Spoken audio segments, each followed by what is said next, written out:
What's up, YouTube? Welcome back to Psychotic Street Builds. Today we're going to be going and installing that LS1 you guys seen in a previous video into the E46. Just to give you guys a little recap, this is a 98 LS1 that has basically had main bearings damaged in it because the lifters went bad. But we went ahead and got it rebuilt, and we'll see what she does. We did, if you guys seen in the last video, we did have 45 pounds of oil pressure cranking. That should be good. So it does have a Millings oil pump in there, a Millings 10295. But yeah, let's go ahead and get that 5.3 out of there and get that nice guy in there. We did already go ahead and installed the pilot bearing for the CD09 in there from Collins. And the flywheel is already on there, so we'll go ahead and get the alignment tool. We had Kenny let me borrow that. He's a very Z guy over there. So make sure you guys stay tuned, and let's go ahead and get this thing installed. We're gonna go ahead and get the front end back off. As you guys seen probably in the first video, kind of just have stuff resting there just to see how everything will fit. But go ahead and get the headlights off. It's all quick disconnect stuff, guys.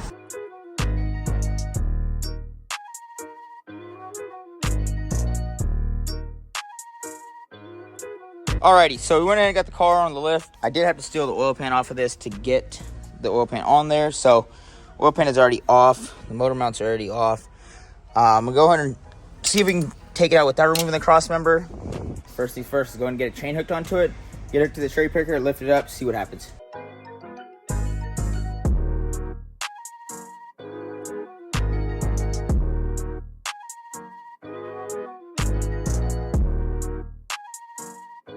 It's coming down, guys. Went in and got the passenger side motor mount or driver side motor mount off of the mock-up engine. We're gonna go ahead and get the driver side engine mount off of there, and we'll swap it onto this side. And I did just remember I have to actually seal. Yeah, so what we have to do is cut the bell housing off, get the adapter plate on, and you have to actually silicone this cover to the transmission. So we're gonna get the bell housing off. I think actually we have to get the cover off with the bell housing, and then we can just seal it. I don't think you have to remove the bell housing first.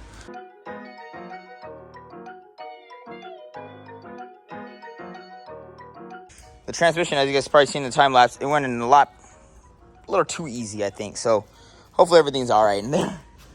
I didn't require no fighting. Either my alignment tool was perfect, or we just got lucky today. So transmission's all buttered up. Got all the bell housing bolts that I can get to right now. They're not the right ones. Some of them aren't the right one. I think this one was too short. Yeah, it's not fully tight yet. So when the transmission comes out again, we'll go ahead and get all of them thrown in. And I did remove the intake, as you guys probably see. I'm gonna go ahead and hook up the chain from this end to that end. Go ahead and get it dropped into the car. I should probably tape those intake ports up, but let's go ahead and get it sat in there.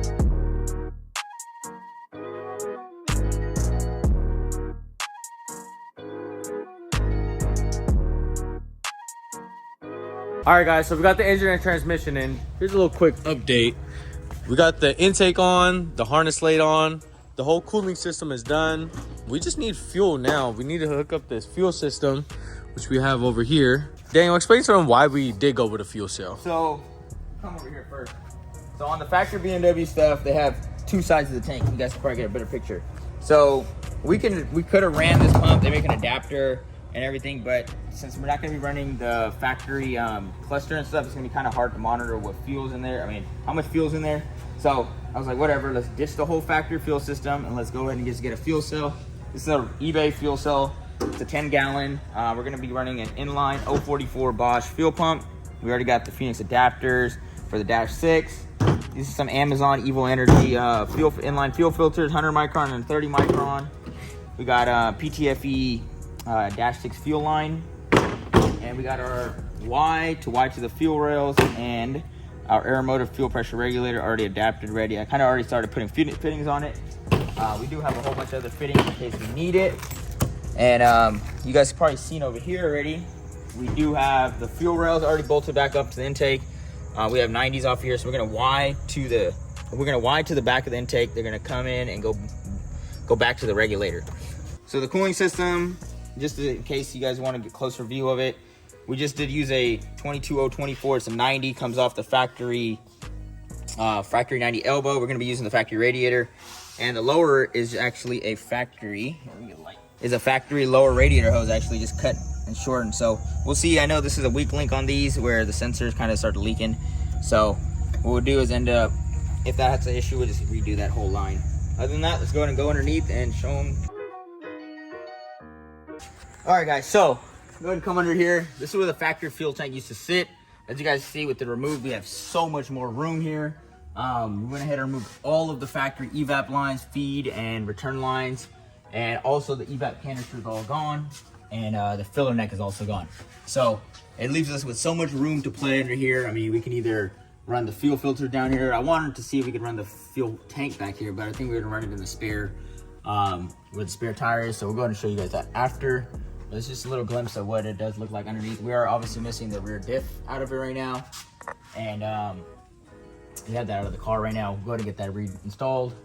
And other than that, let's go back down and show you guys where we're gonna mount the fuel cell. All right, guys, so this is where the fuel cell we're thinking about putting. We're gonna go ahead and cut this off.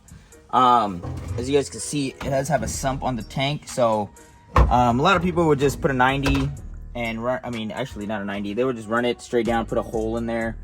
And, but I think what we're gonna do is, since this kind of does come lower than the tank, we'll just cut a section out of the floor, have that stick out under, and have these mount to the actual body, and just call it there. Shouldn't be too difficult. We'll go ahead and get started on that.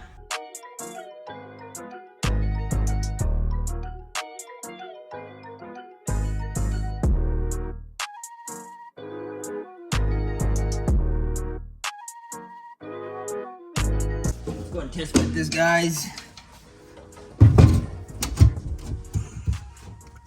Yep, she fits exactly how we thought. Perfect. All right, let's go ahead and leave that there. We'll go ahead and come back and get some rubber insulation between the tank and the body. That way, there's no vibration or anything, whatever. Yeah, let's go see what it looks like underneath. But I do plan on actually making this filler neck work. So I don't know if we can come in somewhere and make the filler neck work. But if not, for now, we'll just go ahead and fill it up this way. I did remove the foam already, guys, since it is going to be on E85. Some people, I mean, obviously it could deteriorate the foam and cause a lot of problems. So foam's removed. We'll just keep it above half tank. As you guys can see, the fittings are exposed. I tested it at 45 on there. I'm not too happy. Worst case scenario, we can come back and cut this out if it's not allowing it to sit. All right, guys, we're gonna find the best way to route these lines. We're gonna go ahead and get that installed, and we'll give you guys an update in a bit.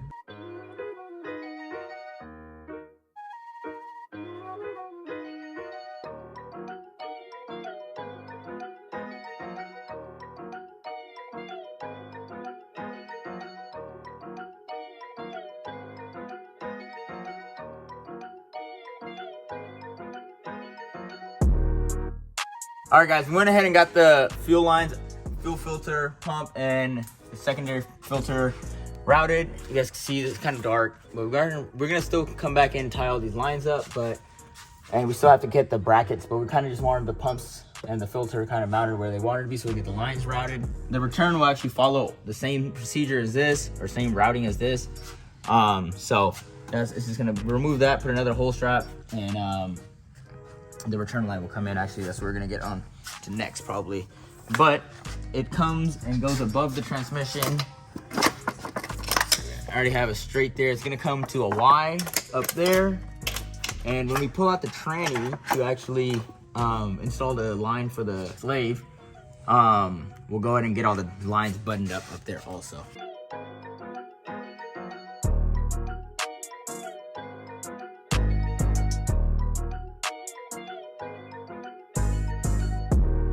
All right, guys, so just a little recap on the fuel system.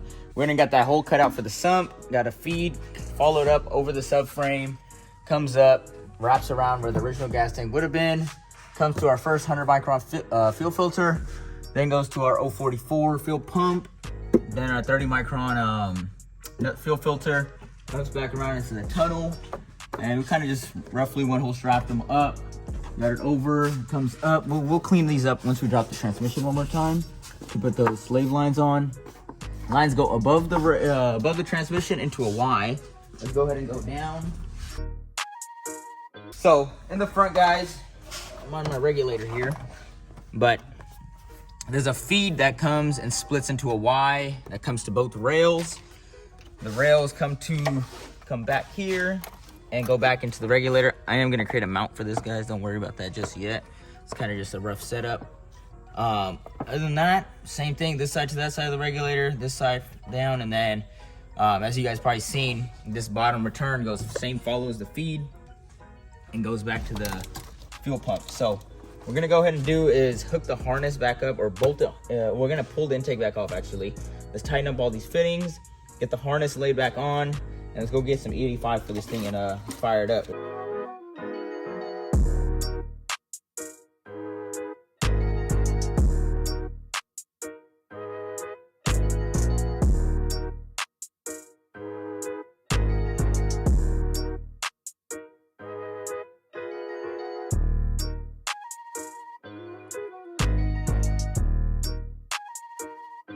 All right, guys, we already got the fuel system primed up. Fuel pump was installed correctly, but we do have one leak from this ORB on the return side. So just our luck, but you know us. We're gonna stuff a rag in here, guys, just so we can get you guys a startup video. We don't wanna wait. So we got a rag there. Harness is all good. We got extra coils. Our ECU is hooked up. This is just a temporary ECU, guys. We have Ryan Man on fireman, you know what I mean? Yeah. All right, let's give her a crank, boys. Cross fingers. We got prime.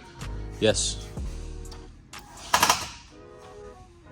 Just our luck. No! God, please, no! No! Whoa.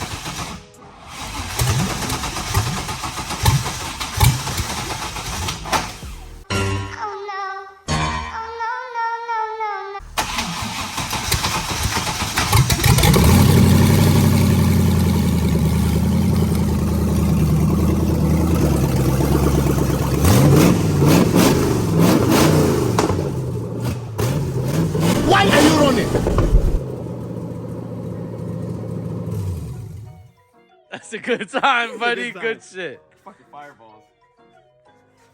Bro, I idle's kind of nice though. Sounds really nice. Honestly, sounds good. Go one more time.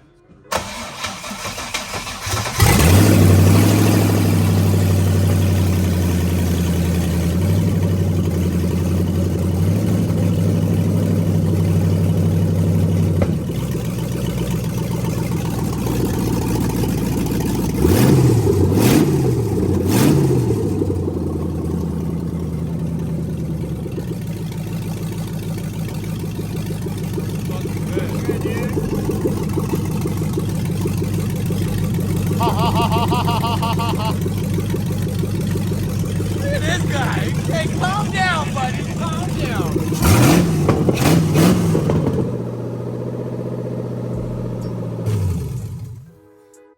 Starts with the key, turns off with the key. All right, guys. So went ahead and got it fired up. As you guys seen, we do have that fuel leak. We're gonna go ahead and get that fitting ordered. But I think the next step is once the shift. We already have the shifter ordered and the speed sensor from LOJ. I'm pretty sure it's for the speed sensor on the CDO9 and the drive shaft. And hopefully next video, this thing is up and running. We should be at least be able to do a burnout and get this thing rolling and driving on its own. And then we can go ahead and start the turbo kit. We did already change plans with the intercooler. This is the intercooler that I had off my early 335 back in like 2015 or 14. And so this is the RX-7 CX Racing one, and I'm just gonna go ahead and cut that off, put flanges or put piping on the side.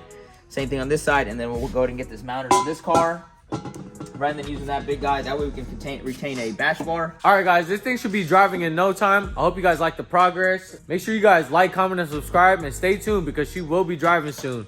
And just a sneak peek, if y'all know what that is. All right, Psychotic Street Builds, out.